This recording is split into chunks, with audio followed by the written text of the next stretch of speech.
एक क्रांतिकारक नेता, प्रखर राष्ट्रवादी, दृष्टा विचारवंत, थोर तत्वज्ञ, योगाचा अभ्यासक व थोर मानवतावादी अशा विविध नात्यांनी योगी अरविंद आपणास परिचित आहेत। अरविंद घोष यांचा जन्म 15 ऑगस्ट 1872 रोजी कोलकाता शहरात झाला।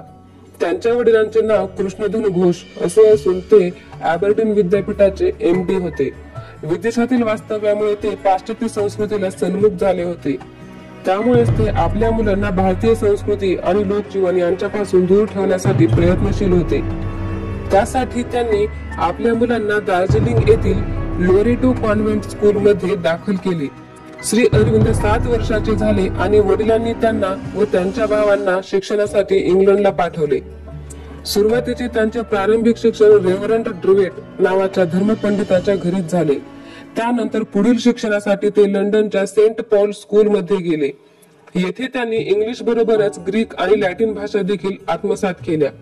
या दोन्ही भाषांतील शालांत परीक्षेतील त्यांचे यश पाहून त्यांना एक विशेष शिष्यवृत्ती देऊन केम्ब्रिजच्या किंग्ज कॉलेज मध्ये पाठविण्यात आले।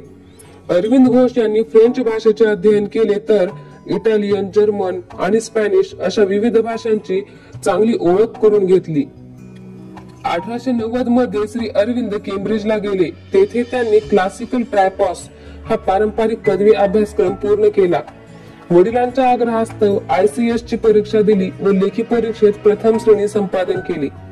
1891 मध्ये इंग्लंड मध्ये असणाऱ्या राष्ट्रनिष्ठ भारतीय विद्यार्थ्यांनी स्थापन केलेल्या इंडियन मजलिस या संस्थेशी अरविंदांचा जवळचा संबंध आला।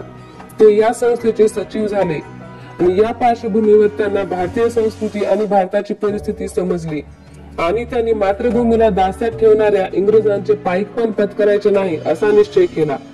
या निश्चयाच्या परिणाम स्वरूप ICS परीक्षेचा एक भाग असणारी अश्वारोहण परीक्षा त्यांनी मुद्दाम टाळली व या परीक्षेतून त्यांचे नाव वगळण्यात आले।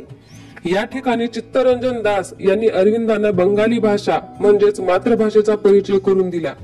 श्री अरविंदांनी देशबंधू दासाच्या सागर संगीत या बंगाली काव्याचा इंग्लिश मध्ये अनुवाद करून त्याची परतफेड केली।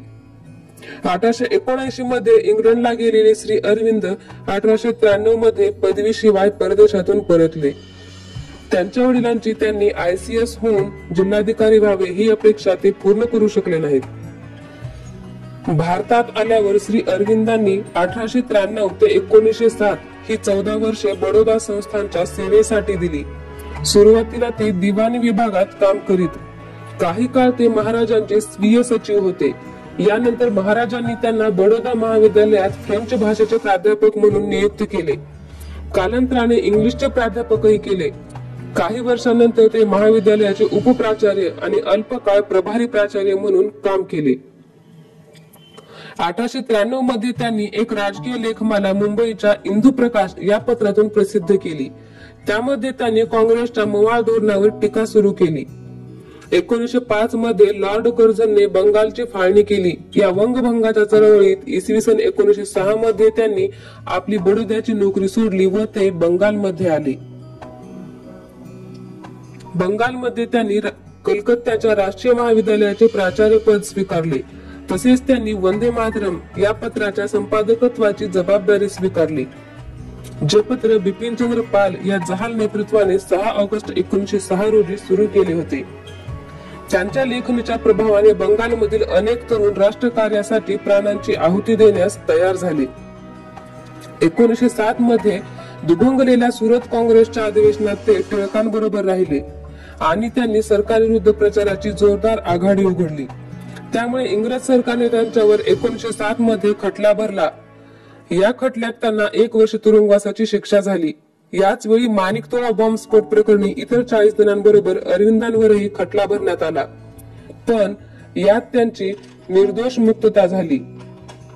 अलीपूर तुरुंगात असतानाच अरविंद अध्यात्माकडे वळले। तुरुंगातून सुटल्यावर ते पॉंडिचेरीला गेले आणि तेथे त्यांनी योगाश्रम संस्था स्थापन केली। या पुढील काळात त्यांनी आपले जीवन आध्यात्मिक कार्याला वाहून घेतले व ईश्वर चिंतनावर लक्ष केंद्रित केले। त्यांच्या या आश्रमाची कीर्ती सर्व जगभर पसरली व त्यांना अनेक अनुयायी मिळाले। यात फ्रान्स मधून भारतात आलेल्या मीरा रिचर्ड या अनुयायी होत्या, ज्यांना पुढे मदर किंवा माताजी या नावाने ओळखले गेले। 1914 मध्ये मदर आणि त्यांचे पती पॉल या दोघांच्या सहकार्याने श्री अरविंदांनी आर्य या नावाचे इंग्लिश मासिक सुरू केले. यामागे जगाच्या इतिहासात घडून गेलेल्या धर्मचिंतनाचा मागोवा घेणे व युगसापेक्ष अशा स्वतंत्र स्फुरणांचा तौलनिक विचार करणे हा हेतू होता. आर्य मासिकातील विविध लेखांच्या संकलनातूनच अरविंदांचे मोठमोठे ग्रंथ सिद्ध झाले. दी लाईफ डिव्हाइन हा त्यांचा ग्रंथ जगभर गाजला आहे. सिंथेसिस ऑफ योगा हा त्यांचा ग्रंथ त्यांची योग समन्वयाची भूमिका विशद करणारा आहे. सावित्री हे त्यांचे महाकाव्य मिल्टनच्या पॅराडाइज लॉस्ट या महाकाव्यापेक्षा मोठे आहे. त्यांनी साधकांना लिहिलेल्या पत्रांचे 3 खंड हे सर्वांना मौलिक मार्गदर्शन करणारे आहेत. अरविंदांनी आध्यात्मिक राष्ट्रवादाचा पुरस्कार केला होता. त्यांच्या मते इंग्रजांच्या राजकीय गुलामगिरीमुळे भारताची नैतिक अवनती झाली आहे.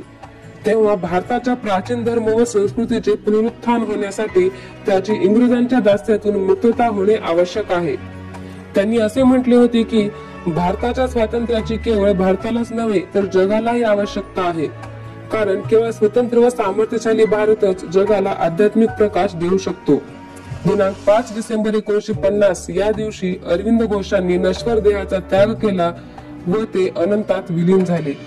आपल्या सर्व साधनेचे प्राप्तव्य सांगताना श्री अरविंद म्हणतात, divine life in a divine body is the formula of the ideal I envisages. म्हणजेच दिव्य देहात नांदणारे देवपण हाच श्री अरविंदांचा ध्यास होता. धन्यवाद.